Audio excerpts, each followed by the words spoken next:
internal modification of the T191 GBBR. I'm just gonna skip the disassembly of the T191 GBBR because there are plenty of video regarding that. I have made one video about that as well, so if you want to know how to field strip it, how to disassemble it, you can check my previous video. As for right now, we only need the nozzle and the nozzle spring. And now we just need to cut off the top part of the nozzle spring to make it flush with the nozzle itself.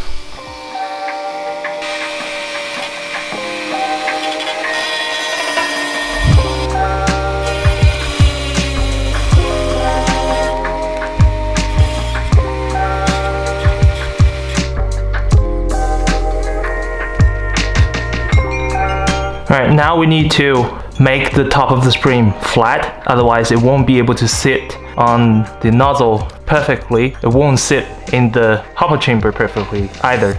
So what you need to do is to find a clamp and clamp the top of the spring together. Find a lighter.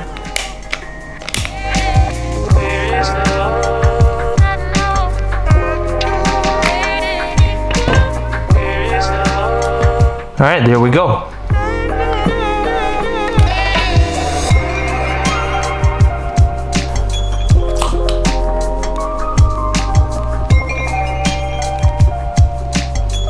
Now with the spring is modified, the FPS should be much more consistent than out of the box.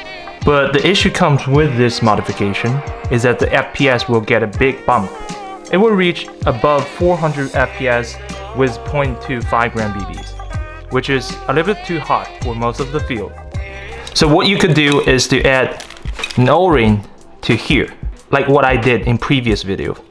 As for the O-ring, each of the 191 come with a pack of backup O-rings. There is a very small one inside of this pack that you can use for this purpose.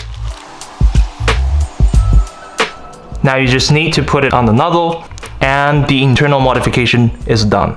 Now you're looking at consistent FPS around 380, and I believe if you want to reduce the FPS furthermore, you will have to wait for the low FPS nozzle to be sold by E&L.